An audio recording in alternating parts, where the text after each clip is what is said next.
जिजाबाई साहेबांनी शिवाजी महाराजांच्या एका हातामध्ये, ऐका, जिजाबाई साहेबांनी शिवाजी महाराजांच्या एका हातामध्ये शस्त्र दिलं आणि दुसऱ्या हातामध्ये शास्त्र दिलं आणि शिवाजी महाराजांना सांगितलं, शिवबा हातामध्ये शस्त्र घेऊन तुला फक्त राजा होता येईल, आदर्श राजा नाही। आदर्श राजा होण्याकरता जो दुसऱ्या हातामध्ये शास्त्र घेत असतो तो आदर्श राजा होत असतो।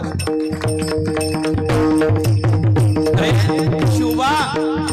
शिवबा एका हातातल्या शस्त्राने, ऐका ऐका, शिवबा एका हातातल्या शस्त्राने दुसऱ्या हातातील शास्त्राचं रक्षण करावं आणि दुसऱ्या हातातील शास्त्राने पहिल्या हातातील शस्त्राला दिशा दाखवावी।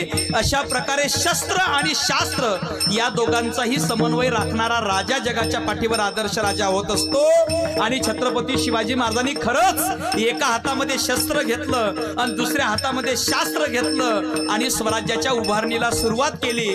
आणि स्वराज्याच्या उभारणीला सुरुवात केली हाती घेऊन तलवार।